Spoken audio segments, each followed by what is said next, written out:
יש הבדל עצום בין הסיכוי שלכם לצאת מהעולם החרדי לפני או אחרי החתונה, וההורים שלכם יודעים את זה.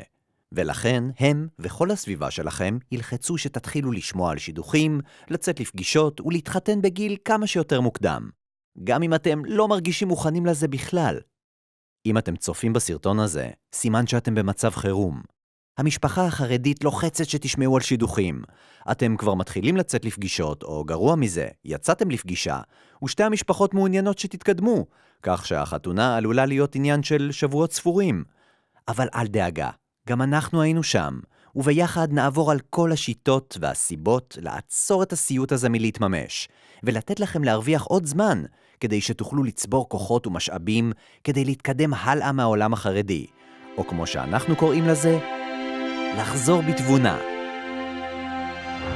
בתור מי שהיו בעולם החרדי, אנחנו רוצים להדגיש, אם אתם תנקטו בשיטות שנספר לכם כאן, אתם תצליחו למנוע את החתונה הזו, והחופש שלכם יובטח. כלל מספר 1, תגידו להורים שהחתן או הכלה שפגשתם הם פתוחים מדי. ההורים שלכם לא ישמחו אמנם לבטל שידוך, אבל הם עוד יותר יהיו מודאגים אם תספרו להם שהכלה או החתן הפוטנציאליים הם פתוחים מדי, ושיש לכם ספקות לגבי חוזק האמונה שלהם לאורך זמן. חוסר עדיקות דתית ידאיג מאוד את ההורים שלכם, והם לא ישאלו אתכם הרבה שאלות, ואף יסייעו לבטל את התקדמות השידוך. גם אם המשפחה השנייה הביעה התעניינות להמשיך, אם ההורים שלכם יבינו שיש סכנה לבניית בית חרדי דתי מאוד, הם לא ירצו להכשיל אתכם ולהכניס אתכם לתוך זה. ככה תוכלו להרוויח עוד זמן, ולעבוד בינתיים על צבירת כוחות לקראת עזיבת העולם החרדי. הכל תקף. תגיד שהיא לא מספיק יראת שמיים. תגידי שהוא פתוח מדי. ואם אתם לא רוצים להגיד על הצד השני שהוא פתוח מדי ולפגוע בו, אתם יכולים גם להיות יותר עדינים, ולרמוז שאתם מצפים מעצמכם להיות יותר יראי שמיים. כלל מספר 2. תגידי שאת רוצה לסיים את הלימודים המקצועיים כדי לפרנס בה לומד תורה. הכלל הזה יכול להציל את החיים של רבות מהאנשים ששומעות את זה. אחד הטיעונים שאחותי השתמשה בהם בזמנו כדי לדחות חתונה ולקנות שקט, היה שהיא חייבת לסיים את לימודי הנהלת החשבונות, כדי להצליח לפרנס בהמשך בעל אברך. היא הסבירה להורים שהיא מוכרחה להקדיש זמן והשקעה בלימודים, שזה לא פשוט בשבילה, ושבשביל להיות ראיה ולהקים בית יהודי כשר, היא חייבת להשקיע בסמינר. זה יכול לקנות לכן 3 שנים יקרות בין הגילאים 18 עד 21, כאשר האלטרנטיבה החלופית היא להתחתן, להביא מיד ילדים ולהיות כלואה בעולם החרדי לעוד שנים רבות. את חייבת לעשות את זה. מה שיפה בטיעון ההשקעה בסמינר הוא שרוב ההורים החרדים, במיוחד ממשפחות ליטאיות, יקבלו את זה בהבנה מוחלטת. ככה תרוויחי 2 ציפורים במכה אחת. גם תעקבי את החתונה, וגם תצאי לעולם החילוני עם מקצוע ביד, ותוכלי להבטיח לעצמך עצמאות כלכלית מהמשפחה החרדית שלך. כלל מספר 3.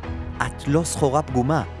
כל החברה החרדית גורמת לך בלחץ חברתי אדיר להרגיש שאם את מעוכבת שידוך, כלומר בת 22 ועדיין לא התחתנת, שאת סחורה פגומה, מקולקלת, שמשהו בך לא בסדר. אבל ההפך הוא הנכון, את ממש ממש בסדר. וברוב העולם, נשים בגילאי 22 בכלל לא מתחתנות, אלא משקיעות בעצמן, לומדות, חוגגות ומטיילות. גיל הנישואין הממוצע בעולם המערבי ואצל נשים חילוניות הוא סביב ה-30. חוסר הרצון שלך להתחתן כעת כשאת צעירה ובכלל לא מוכנה לבעל, משפחה וילדים הוא דבר טבעי ונורמלי. מה שפחות נורמלי זה הלחץ החברתי שאת חובה. את תחווי לחץ אדיר שמגיע לא רק מההורים, אלא גם מהחברות סביבך, שלא רק מתחתנות אלא נכנסות להיריון ומתחילות ללכת עם עגלות לכל מקום. את חייבת להיות יותר חזקה מזה. את לא סחורה פגומה, את לא מקולקלת. את אישה חזקה שעומדת על שלך ועומדת לחזור בתבונה.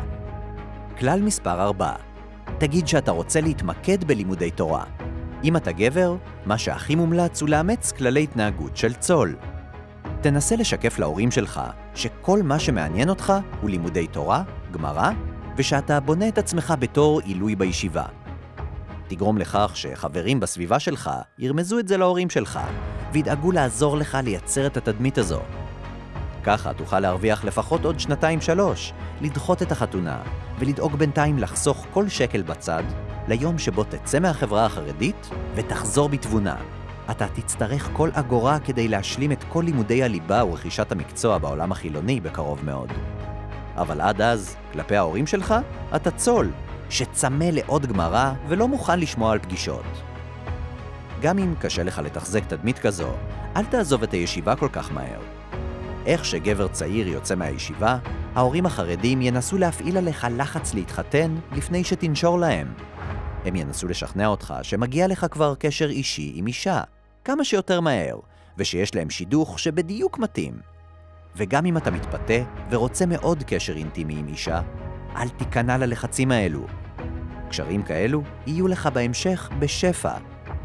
אבל במקרה הזה אתה לא רק מתחתן עם אישה, אלא מתחתן עם הממסד החרדי, מה שעלול להכתיב לך חיים שאינך באמת רוצה בהם. כלל מספר 5. תגידו לעצמכם בכל יום שאתם לא רוצים אורח חיים חרדי. אנחנו יודעים שזה נשמע הכי בסיסי שיש, אבל זו אחת הדרכים הכי טובות להתחמק מחתונה שאתם לא רוצים. תשננו את זה, גם אם זה רק לעצמכם מול המראה, ותגידו את זה בקול רם, כדי שזה יהיה חלק מהעולם. אתם לא רוצים אורח חיים חרדי. ווורט עם מישהו חרדי יגרום למסלול החיים שלכם להיות חרדי. ברגע שיהיה הריון ויהיו ילדים בתמונה, הכל יהיה יותר קשה, וכל המערכת החרדית תופנה נגדכם, במידה ותרצו לפרק את הנישואים, להתגרש ולהצטרף לעולם החילוני. יפרידו מכם את הילדים. בתי הדין יגידו שאתם השפעה רעה, שאתם מופקרים, פגועים נפשית, מורידי עול תורה ומצוות, ויעשו הכל כדי שהילדים יישארו בחינוך חרדי, והחיים שלכם עלולים להפוך לאומללים. לכן, תשננו את זה. אתם לא רוצים אורח חיים חרדי. ולכן, וורט עם מישהו חרדי לא בא בחשבון. למשפחה שלכם, אתם כבר יודעים מה להגיד. הוא לא מספיק צדיק. היא לא מספיק יראת שמיים. את רוצה לרכוש מקצוע. אתה רוצה ללמוד תורה. הכל אפשרי להגיד. וגם אם זה כרוך בלשקר, שזו דרך לא לעמוד במצוות כיבוד הורים, תזכרו לכבד קודם כל את הרצונות של עצמכם. וזכרו שאתם גם מונעים צער מההורים. אם תתחתנו, ותוך זמן קצר תתגרשו, תפרקו את הנישואין ותעשו מהומה, זה יפגע בהורים שלכם עוד יותר, וגם בסיכויי השידוך של שאר האחים, שהם הילדים שלהם. חיסכו מהם את הצער ומנעו מראש את החתונה. כלל מספר 6. תתחילו לחסוך כסף ופיתחו חשבון בנק משלכם. תכננו במקביל את תהליך החזרה בתבונה והיציאה מהעולם החרדי. אם תרוויחו זמן של עוד כמה חודשים, שנה או שנתיים, אבל תהיו בלי תוכנית יציאה, הלחץ החברתי העצום שיופעל עליכם לא ייעלם. ומתישהו, ההורים והסביבה ידחפו אתכם לחתונה שתכלה אתכם בעולם החרדי. מעכשיו, אתם מנצלים כל שנייה כדי לשים כסף בצד, ולבנות תוכנית שבה תמצאו פרנסה מחוץ לעולם החרדי, ותפתחו קשרים מחוץ לעולם החרדי. ידעתם שכבר מגיל 16 מותר לכם ללכת לבנק, ולפתוח חשבון בנק בלי אישור הורים בהצגת תעודת זהות בלבד? לכו ועשו זאת, וחיסכו שקל בשקל, כדי שבזמן שאתם מרוויחים בינתיים, תוכלו להתחיל לבנות את אסטרטגיית היציאה. אתם ממש לא צריכים לספר לאף אחד על חשבון הבנק הזה, ועדיף שתפתחו אותו בעיר חילונית סמוכה, ותבקשו לקבל את כל המכתבים מהבנק רק לאימייל ולא הביתה. ואיך בדיוק תרוויחו כסף? אני עבדתי בטלמרקטינג בעמותת חסד, חנות נעליים, חנות בגדים ואפילו בסופרמרקט. ההורים אמנם דרשו ממני לא לדבר עם חילונים, כי אין דבר שחרדים יותר חוששים ממנו מהחשיפה למידע. אבל העיקר שתתחילו לרפד את חשבון הבנק שלכם, כי אתם תצטרכו לא רק תעצומות נפש, אלא גם קצת כסף, כדי להתחיל את החיים בעולם החילוני. אבל אנחנו, בחוזרים בתבונה, די בטוחים שאתם תצליחו. נו, אתם עוד איתנו? ברור שכן. קודם כל מגיע לכם יישר כוח ענק שאתם עוד מקשיבים לסרטון הזה ונמצאים פה. אנחנו יודעים שאתם נמצאים עכשיו במצב לא פשוט, אבל אם אתם פה, יש בכם את הכוחות לחזור בתבונה ולצאת מהסיוט שאתם נמצאים בו. אנחנו מאמינים ב100% כנות, ואנחנו מעודדים אתכם לאהוב את עצמכם, להאמין בעצמכם. ואם קיבלתם ערך ממה שנתנו כאן, תנו לנו לייק, ותגיבו בתגובות אני אצליח, כדי שנדע שהקשבתם. ככה הסרטון הזה ועוד רבים כמוהו יגיעו לעוד הרבה צעירים כמוכם.